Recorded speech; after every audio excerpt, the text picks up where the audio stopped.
నమస్తే, welcome to NCN news. నేను Pushpa. Bulletin లో ముందుగా హెడ్లైన్స్ చూద్దాం. నిడదవోలు మున్సిపల్ చైర్మన్ పై అవిశ్వాస తీర్మానం. రాష్ట్రంలో వైఎస్ఆర్ కాంగ్రెస్ పార్టీ అధికారం చేజారడంతో Nidadavolu municipal chairman Bhupathi Adinarayana, municipal vice chairman Gangula వెంకటలక్ష్మితో పాటు పలువురు కౌన్సిలర్లు షకీరా బేగం, ముంగంటి మాణిక్యమాల, ఉస్సురుమర్తి జాన్బాబు, చిలకల శారదాదేవి, సాయిదు చంద్రశేఖర్, మద్దిపాటి నాగశ్రీ, మనుపాటి లక్ష్మి జనసేన పార్టీలో చేరిన సంగతి ఎన్సీఎన్ ఛానల్ ప్రేక్షకులకు విదితమే. రాష్ట్రంలో కూటమి ప్రభుత్వం ఏర్పడటంతో టీడీపీ కౌన్సిలర్ కారింకి నాగేశ్వరరావు కూడా వీరితో జతకట్టారు. అయితే కౌన్సిల్ ఏర్పడి 4 ఏళ్లు అవుతూ ఉండగా మున్సిపల్ చైర్మన్ పై వైఎస్ఆర్ కాంగ్రెస్ పార్టీ కౌన్సిలర్లు అవిశ్వాస తీర్మానం ప్రవేశపెట్టారు. దీనిలో భాగంగానే ఈరోజు మెజారిటీ వైకాపా కౌన్సిలర్లు జిల్లా కలెక్టర్ పి ప్రశాంత్కి, కొవ్వూరు ఆర్డీఓలకు అవిశ్వాస తీర్మాన పత్రాన్ని సమర్పించారు. నిడదవోలు మున్సిపాలిటీలో మున్సిపల్ చైర్మన్ పై అవిశ్వాస తీర్మానం ప్రవేశపెట్టడంతో ప్రస్తుత నిడదవోలు రాజకీయాలు వాడివేడిగా కొనసాగుతున్నాయి. ప్రస్తుతం చైర్మన్ గా భూపతి ఆదినారాయణ కొనసాగుతున్నారు. మెజారిటీ వైకాపా కౌన్సిలర్లు ప్రవేశపెట్టిన అవిశ్వాసంలో వైసీపీ విజయం సాధిస్తే చైర్మన్ గా కామిశెట్టి సత్యనారాయణ అలియాజా సత్యబాబు బాధ్యతలు చేపట్టనున్నారు. కౌన్సిల్ పదవీ కాలం ఇంకా ఓ సంవత్సరం కొనసాగనుంది. అవిశ్వాస తీర్మానంలో జయాపజయాలను బట్టి ఈ సంవత్సర కాలంలో చైర్మన్ గా ఎవరు చక్రం తిప్పనున్నారో వేచి చూడాలి.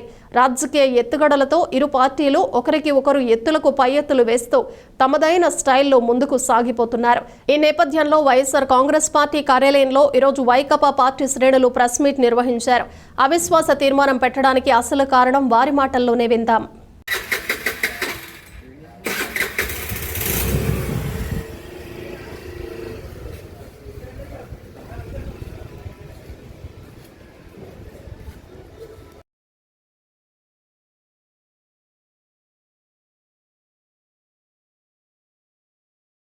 ఈ రోజున నిడదవోలు మున్సిపాలిటీలో ఏర్పడి 4 సంవత్సరాల కాలం పూర్తయిన సందర్భంగా మన మున్సిపల్ చైర్మన్ పైన అలాగే వైస్ చైర్మన్ పైన కూడా అవిశ్వాస తీర్మానం ప్రవేశపెట్టడానికి మా కౌన్సిలర్స్ అంతా కూడా ఒక నిర్ణయం తీసుకొని ఈ రోజున కలెక్టర్ గారికి అలాగే ఆర్డీఓ గారికి కూడా ఇద్దరిపైన అవిశ్వాస తీర్మానం పెట్టమని మేము కోరటం జరిగిందండి. ఇటువంటి సందర్భం రావడానికి గల కారణాలు కూడా ఈ సమయంలో మనం మాట్లాడుకోవాల్సిన అవసరం ఉంది. 2021 మార్చిలో జరిగినటువంటి ఎన్నికలు 18వ తారీఖు మేము ప్రమాణ స్వీకారం చేశాము.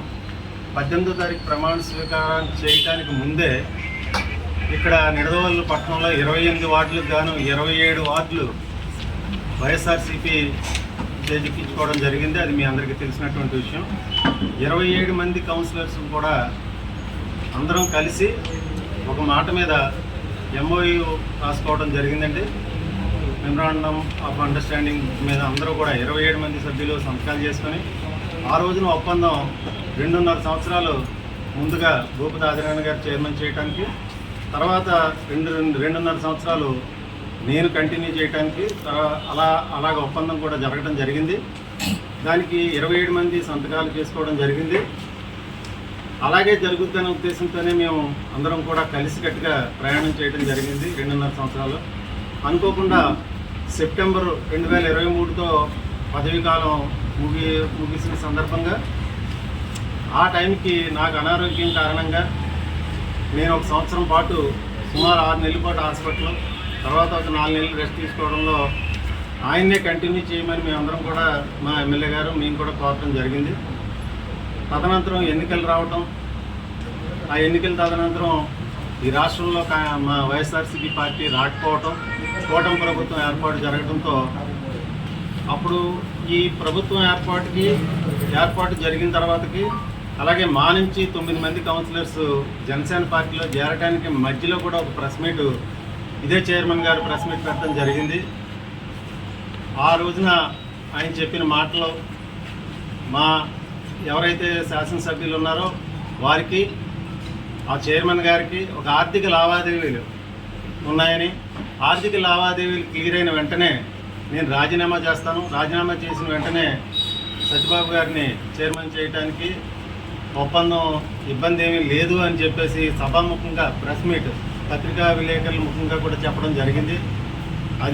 అదే అయిన తదనంతరం ఆ లావాదేవీలు వారిద్దరికి ఉన్నటువంటి మధ్యలో ఉన్నటువంటి లావాదేవీలు క్లియర్ అయిన అనంతరం మళ్ళీ కొంతకాలం తర్వాత ఆయన కంటిన్యూ చేస్తూ రాజీనామా చేయకపోవటం, రాజీనామా చేయమని అడిగిన తర్వాత కూడా రాజీనామా చేయకపోవడంతో ఆయనతో పాటు ఇంకొక 8 మంది కౌన్సిలర్స్ కలిసి జనసేన పార్టీలో జాయిన్ అవ్వటం జరిగింది.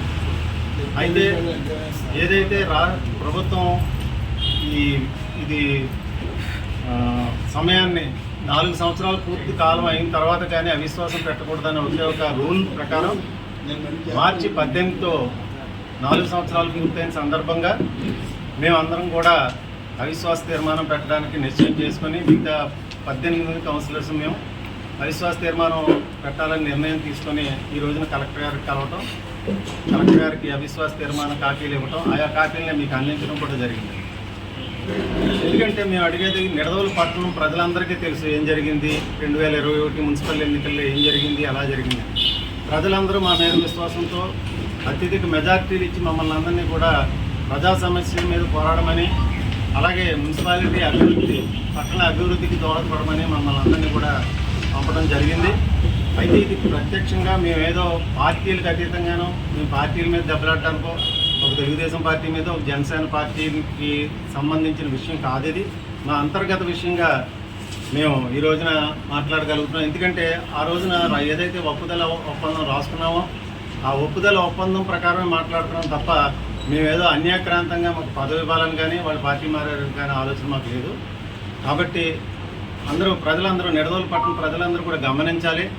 జరుగుతున్న పరిణామాలు ఏదైతే మాట నిలకడలేని వ్యవహారాలు జరుగుతూ ఉన్నాయో అవన్నీ కూడా ప్రజలు కూడా గమనించాలి. అలాగే ప్రజలు కూడా ఖండించాల్సిన అవసరం కూడా ఉంది.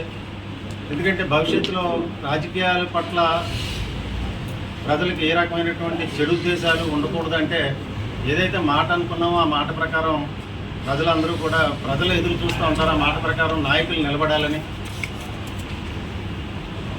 అందుకని ఈ రోజున మీ అందరినీ పిలిచి ప్రెస్ మీట్ పెట్టడం జరిగింది. ఆర్డీఓ గారు వచ్చిన తర్వాత ఈ సిగ్నేచర్ వెరిఫికేషన్ అనే ప్రోగ్రామ్ ఒకటి ఉంటుంది. అదంతా గవర్నమెంట్ అఫీషియల్గా చేసుకునే కార్యక్రమం కాబట్టి అది అయిన తర్వాత మాకు మళ్ళీ ఇన్ఫర్మేషన్ ఇచ్చిన తర్వాత కూడా మీ అందరికీ కూడా ఎప్పటికప్పుడు తెలియజేస్తాం. ఈ విషయంలో మీరు కూడా మాకు అందరికీ సపోర్ట్ చేస్తారని ఆశిస్తాం.